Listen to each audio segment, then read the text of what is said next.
I don't know what happened. It was like it was having a hard time thinking, and so it needed to think some more, I guess.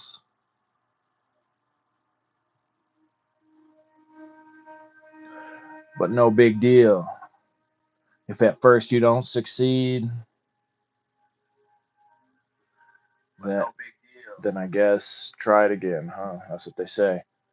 All right. Well, yeah, I might have to try to edit these two together at a later time, but we can keep moving for the day. Keep it going. We're not afraid. So sorry about those technical difficulties, but what are you gonna do?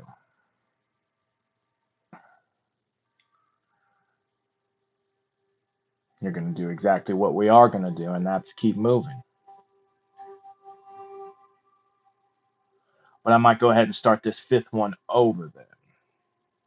Hey, what are you doing? Don't be playing with that cord. That's not good for a kitty to play with.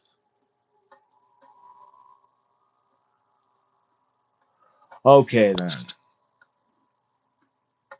Hey, what's up, you good kitty? Okay, well, we'll just start this one back over, and then we'll go from there. No big deal.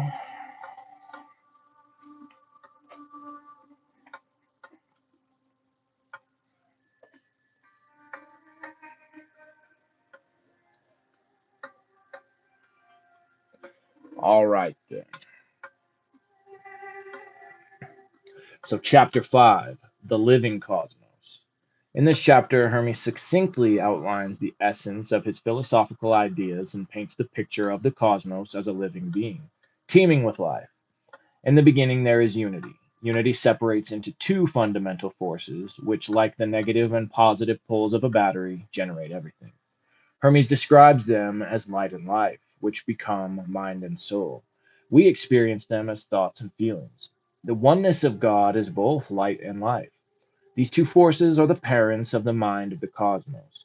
This was experienced by Hermes in his original mystical vision as the word which calmed the dark waters, the fundamental laws of nature which bring order to the chaos. Fish dog, welcome. Hello to you.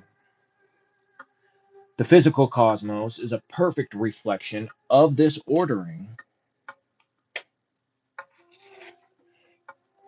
principle, the mind of the cosmos. The mind of the cosmos, the word is in turn a reflection of God, just as a spoken word reflects the intention of its speaker.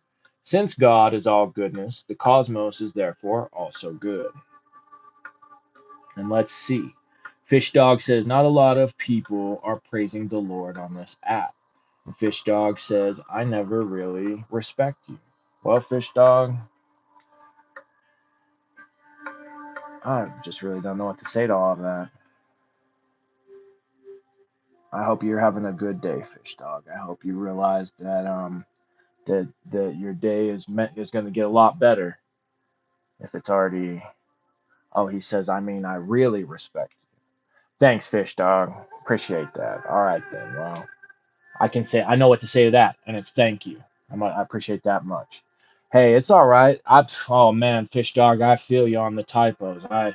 I make typos left and right in other live streams, and you know what? You just got to do your best. And once you're goddess, great to see you. Hopefully you're having a good day as well. All right then. Thank you, Fish Dog. Appreciate that. All right. Because the cosmos is made in the image of its creator, it too is an immortal living being. It is therefore impossible that any part of it can be dead. At its conception, it was filled with energy, which, as modern science has now proved, can neither be created or destroyed. Unlike the myriad forms that it passes through, energy itself is immortal. God is the source of this energy, which, through the laws of nature, creates life. The cosmic mind receives energy from God and gives it to all the things within the cosmos. Through this process, the cosmos is completely saturated with soul, the life force. Everything in it is alive. Nothing is dead, not even so called inanimate things. The cosmos is a great living being, which in turn gives life to all the lesser beings it contains. It is the whole which nourishes its parts, like a parent caring for its children. Okay, the living cosmos. The primal mind, which is life and light, being bisexual, gave birth to the mind of the cosmos. The primal mind is ever unmoving, eternal, containing within it this cosmic mind, which is imperceptible to the senses. The cosmos, which sense perceives, is a copy and image of this eternal cosmic mind, like a reflection in a mirror. First of all, and without beginning, is Atum. Second is the cosmos, made in his likeness. As the cosmos is a second God, it is also an immortal being. And because everything in the cosmos is a part of the cosmos, it is impossible that any part of it should die. The cosmos is all life. From its first foundations, there has never existed a single thing which was not alive. There is not, and has never been, and never will be anything in the cosmos that is dead. Atum is light, the everlasting source of energy, the eternal dispenser of life itself. Once energy has been dispensed, its supply is governed by eternal cosmic laws. The cosmos has its being within the eternal energy from which all life issues, so it is impossible for it ever to stop or be destroyed. It is contained and bound together by the eternal life force. This cosmos dispenses this life to all the things within it. It has a twofold movement. Energy is infused into the cosmos from eternity, and it in turn infuses life into all things within it. Mind and soul are manifestations of light and life. Everything moves by the power of the soul. The body of the cosmos, within which all bodies are contained, is completely saturated with soul. Soul is entirely illuminated by mind. Mind is totally permeated by Atum. Soul fills and encompasses the whole body of the cosmos. It gives life to the great and perfect living creature, which is the cosmos, which in turn gives life to all the lesser living creatures it contains. The cosmos is the whole which generates and nourishes the parts, like a parent caring for its children. It receives its supply of goodness from Atum, and it is this goodness which is the true power of creation. The cosmos is the image of Atum, and since Atum is all goodness, the cosmos is also good.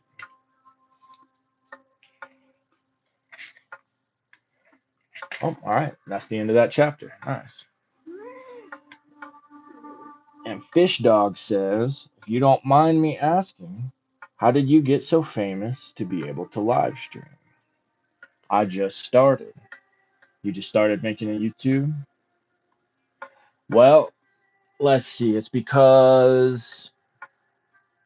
couple of reasons. It's because first I started uploading content, but also I had some other friends who stream, and so they would shout me out. And so then I would have other people come over to my channel and subscribe, but also by just uploading content because that will help you to gain subscribers as well. And then once you hit that 50 subscribers, then you can live stream.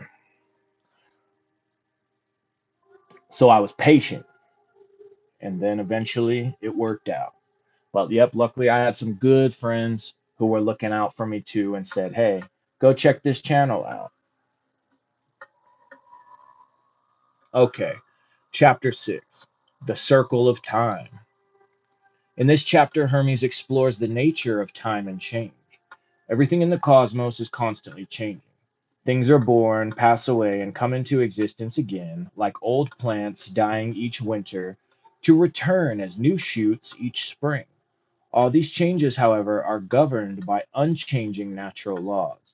In this way, therefore, it could also be said that the cosmos is essentially changeless. Time regulates the natural process of change in the cosmos. It is measured by the recurring cycles of the stars and the sun, which revolve in fixed and permanent orbits. Unlike our modern picture of time as a straight line from the past to the future, Hermes sees time as a circle. We too actually measure time in circles, however. A day is a circle of time which begins again when the sun rises each morning. The year is a circle of time measured by Earth's orbit around the sun. Vaster circles of time are expressed by the movements of the constellations of the stars. All of these cycles eventually bring things back to where they started. It is impossible to say where that is, however, for a circle has no starting point. You cannot say where it begins and where it ends. Hermes ultimately points to a deeper understanding of time. The past has gone and does not exist. The future has yet to happen and does not exist. The present moment passes so quickly that it has no permanence. Before we have even said now, the moment has gone. We can never catch the present. So, in what way could it be said to exist?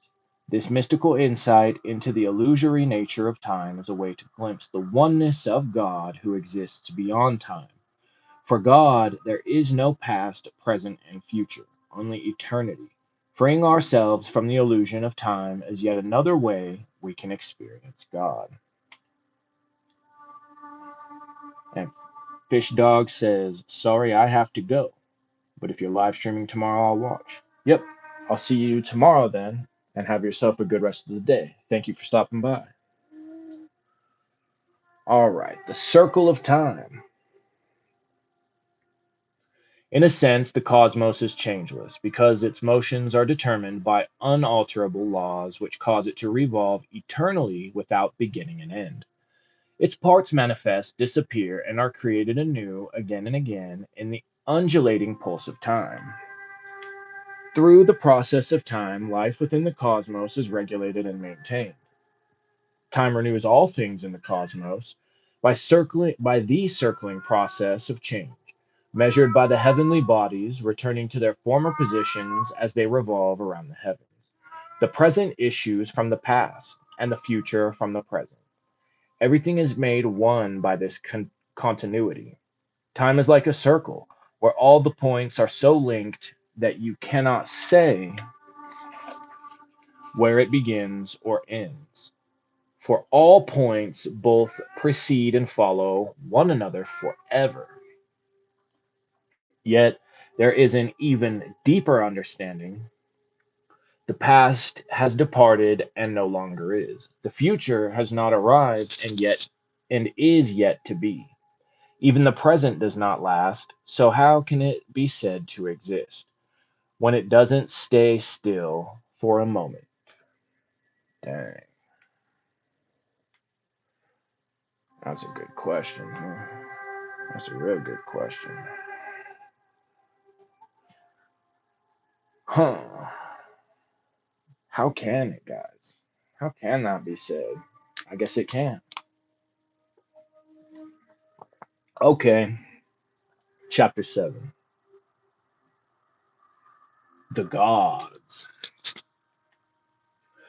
In this chapter, Hermes discusses the many powers through which God administers creation.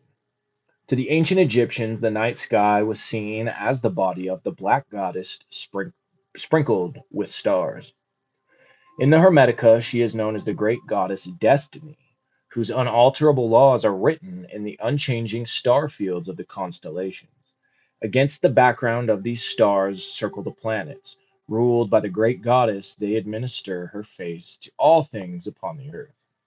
Although the constellations of the stars contain the destiny of everything, the five visible planets and the sun and moon are the forces which administer this destiny. Hermes therefore calls these powers gods. Destiny, working through the planetary gods, governs all of creation. They pour an uninterrupted stream of life force into all forms of matter, making them ceaselessly change from one state to another in a process we call living and dying. The gods are ruled by the goddess Destiny, who makes sure that all they do accords with God's will. The god Ra is the sun, which sends down energy to the earth, whilst God is the hidden light, which cannot be seen with the physical eyes because it is pure energy. Ra is the visible light placed at the center of our solar system. The sun is an image of God, and as God gives life to the whole universe, so the sun gives life to the animals and plants of the earth. The light of the sun nurtures nature in the same way that the light of God nurtures our souls. Nice one. All right. The gods. The mind of the cosmos, created from fire and air, the seven administrators who regulate destiny, the five visible planets, and the sun and moon, whose orbits encompass the world of the senses. These celestial powers, known by thought alone, are called the gods, and they preside over the world. They are ruled over by the goddess Destiny, who transforms everything according to the law of natural growth, creating from the permanent, unchanging reality a permanently changing world. The heavenly bodies are governed by Atum, and from them flows into matter an uninterrupted stream of soul. Matter is like a fertile womb within which all things are conceived. All forms shape matter, and soul energy ceaselessly changes them one into another. This process is directed by Atum, who infuses each form with soul in proportion to its standing in the scale of being. The earth is the storehouse of all matter, which it donates, and in return it receives life from above. My gnosis, yo, good to see you, man. I hope you're having a wonderful day. Thank you for stopping by. Peace to you, and much love to you. Still waiting to finish up that Maharaj, but I know you're a father, man. I know you got a lot on your plate, but I'm looking forward to finishing that one up over on your channel. I picked up another one of his books, or at least of the teachings, and man, oh man, he was the real deal. That's for sure. Ra, the sun, unites heaven and earth, sending down energy from above and raising up matter from below. He draws life to himself and gives forth life from himself, ceaselessly lavishing light on all. Ra benefits not only heaven, but even the hidden depths of the earth. Unlike Atum, the hidden light, who is only known in thought through attentive contemplation, Ra exists in space and time, and we may see him with our eyes shining the brightest in the cosmos. Minosa says, "We will soon, my guy." For sure. I know it. Oh, I know it. But I know you gotta worry about your family and your responsibilities first and foremost. So proud of you. Thank you for setting a good example for the rest of us. Placed in the center and wearing the cosmos like a wreath around him, he lights up above and below. He lets the cosmos go on its way, but never lets it wander.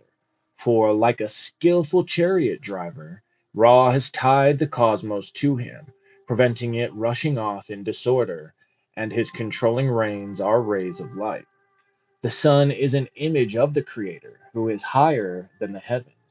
Just as that supreme creator gave life to the whole universe, Ra gives life to the animals and plants.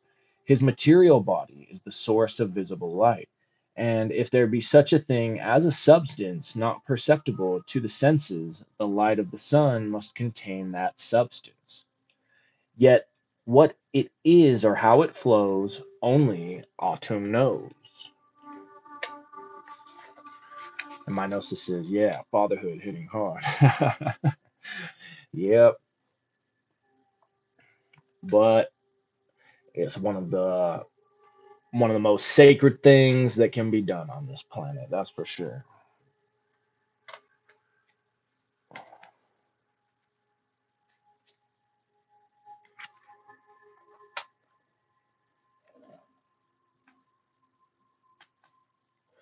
The sun continuously pours forth light and life.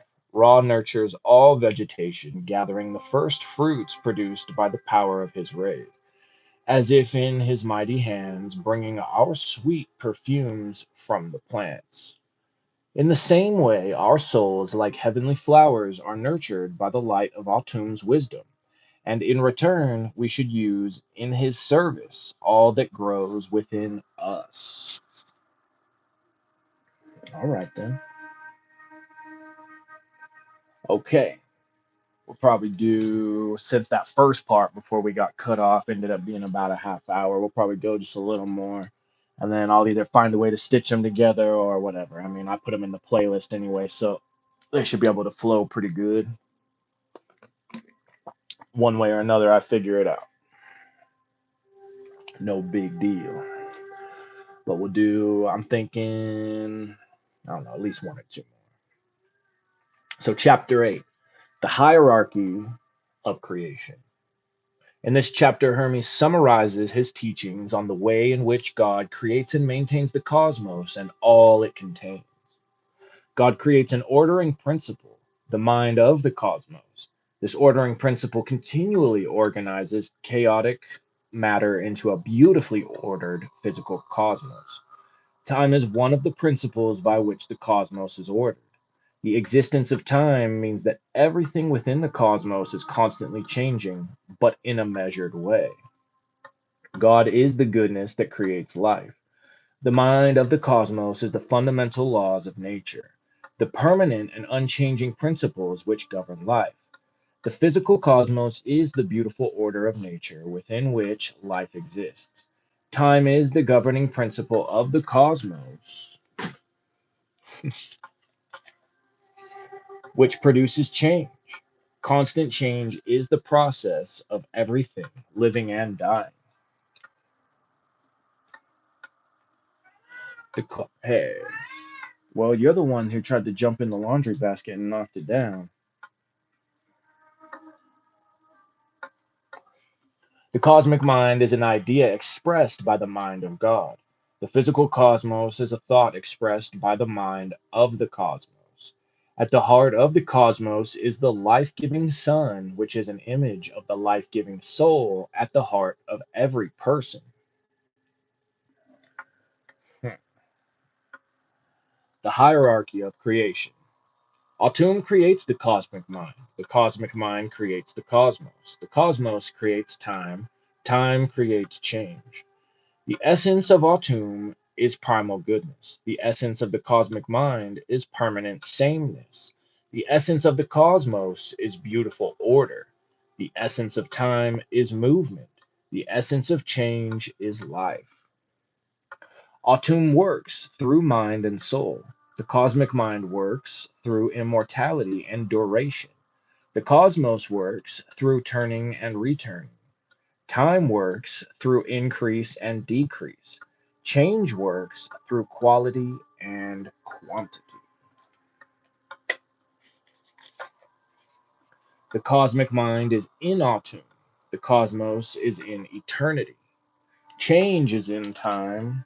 The cosmic mind is permanently connected to Atum. The cosmos is made up of thoughts in the cosmic mind. The cosmic mind is an image of Atum. The cosmos is an image of the cosmic mind. The sun is an image of the cosmos. Man is an image of the sun.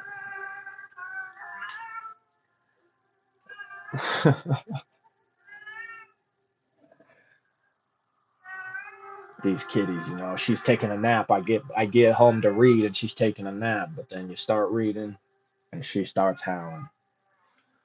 It's all right. No biggie. She's just following her nature. Can't be upset at that. Just like Atum. They're both trying to follow the nature to create. She wants to create little kitties, and Atum wants to create more of everything. Okay, speaking of which, chapter 9, the creation of humankind.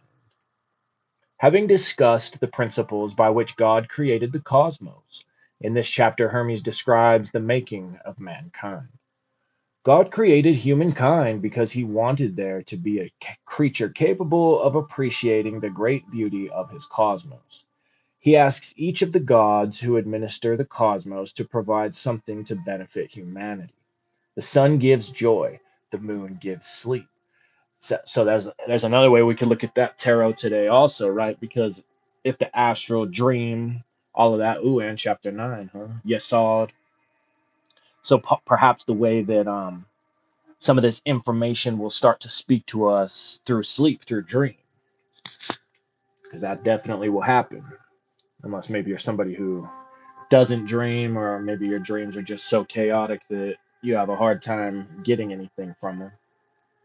But that's why a dream journal is important, because it helps you to start organizing those things and to start where you see that, I don't know, even if it's something real wild and what seems like just random chaos, um, the more you do it, the more you go back and reflect on it, the more, and especially you start to understand symbols, especially your own personal symbols, uh, it will start to make sense.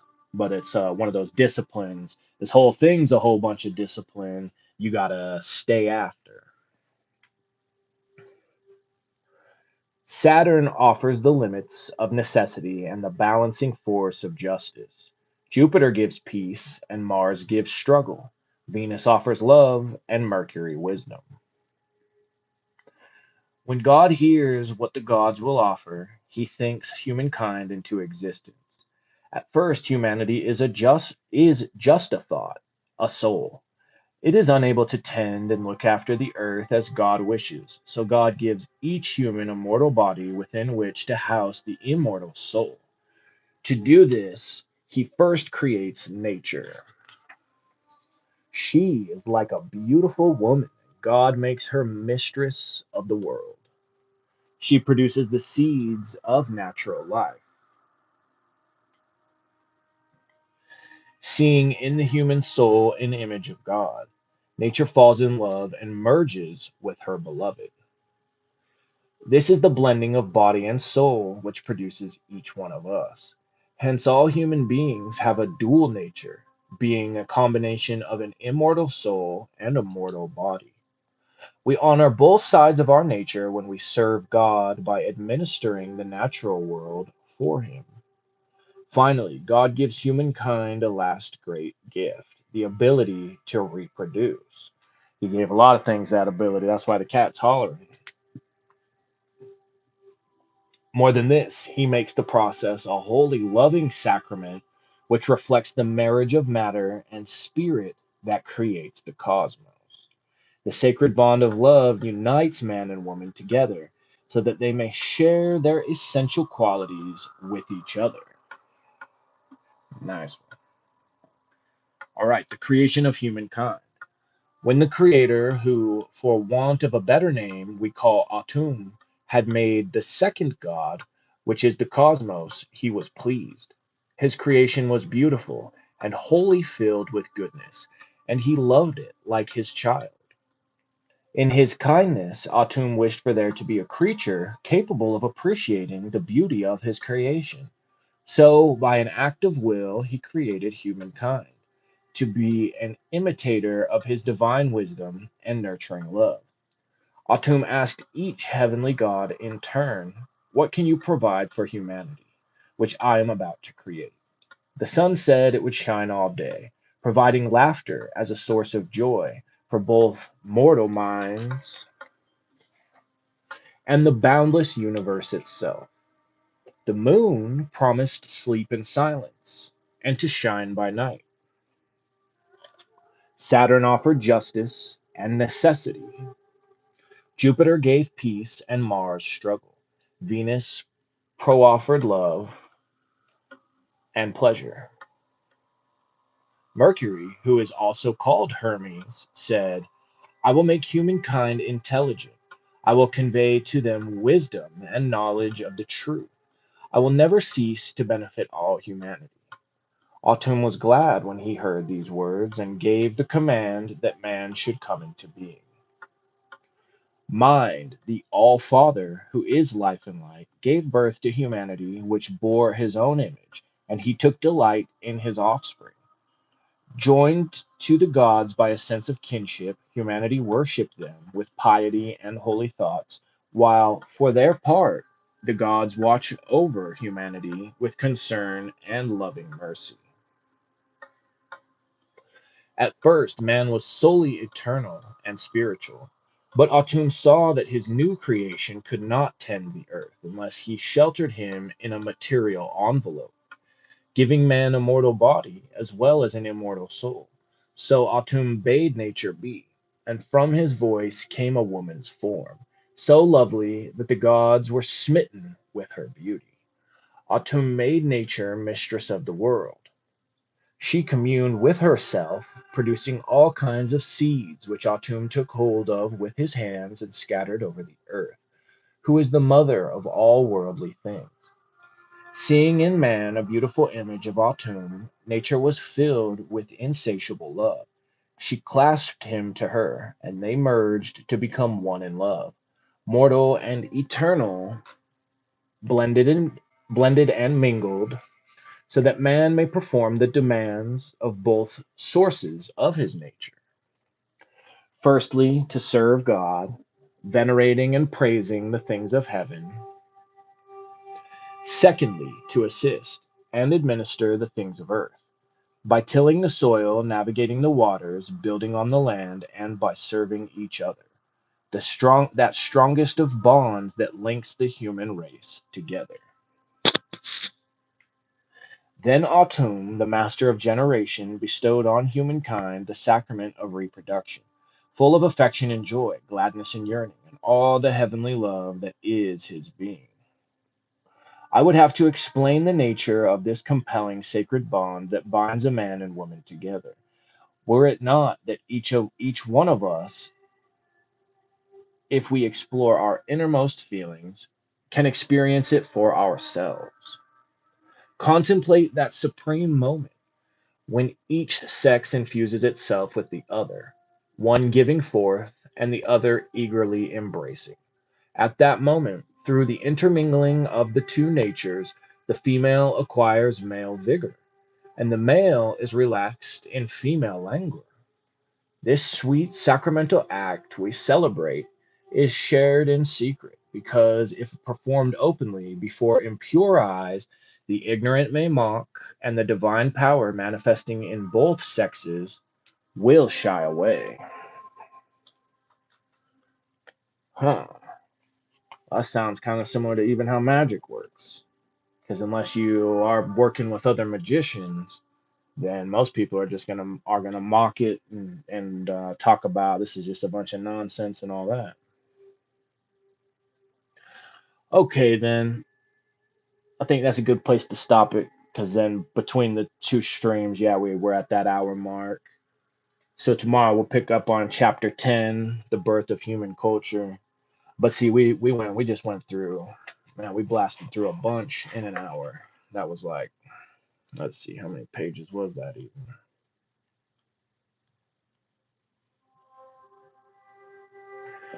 17 to 63, typical. Yeah, that's quite a lot.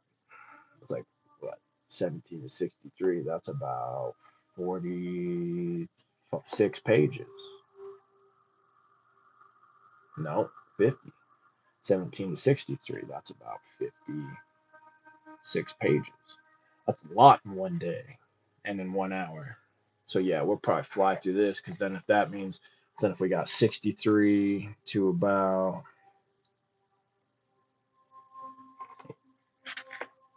139, I mean, we could honestly probably, yeah, finish this book tomorrow, but if not, then next Monday. This one for sure is already syncing up a lot with that how to understand your Bible as well as some cosmic doctrine. So we love when that happens too.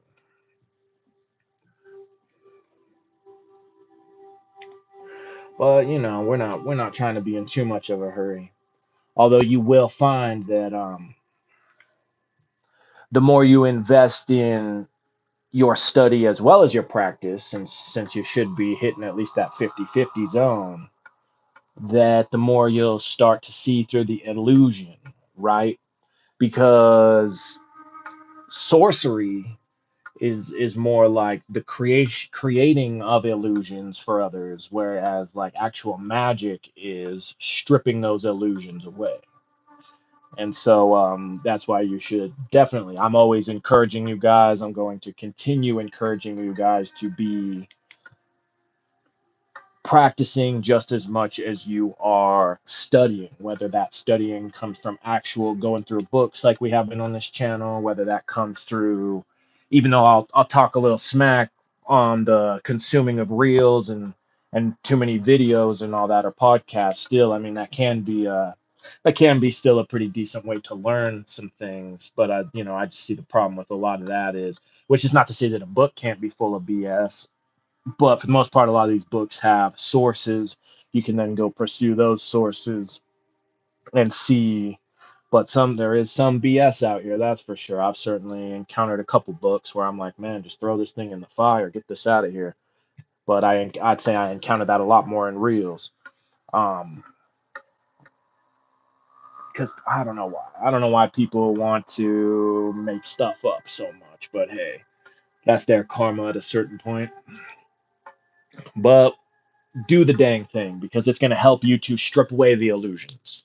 It's going to help you to do actual magic and strip away the illusions, rather than just like that's exactly what I'm the point I'm making with them reels and all that is that's a lot of sorcery. That's a lot of throwing illusions in people's faces that are convincing illusions, right? But they're still illusions. And we're trying to strip those away to what is actually real. Tell them, my gnosis. I know you know. All right, then, you guys. Well, I appreciate you being here for the day. Sorry that the first stream got interrupted. That's always a little annoying, but hey, we keep it moving. We're not afraid over here. So much love to you all. This has been Jay Baldell, Fish Dog. I appreciate you stopping by and your subscription. I do hope you enjoy this channel and the content over here. And my gnosis, it's always great to see you, man. Congratulations again on the child that's on the way, and just on your family in general. That really is, to me, that is just as much, if not more, inspiring when I see a good father out here, a good family unit out here, as when I encounter, the few and far between good magicians and or yogis out here too. You know, to me, that's the when we search for meaning in what can often be interpreted as a meaningless universe or world. To me, that's the type of stuff that's some of the realest, some of the most meaningful stuff. So thank you. And until tomorrow, I wish you all a great rest of your day. So much love to you all. This has been Jay Baldeo with another session of the Hermetica. Bye bye.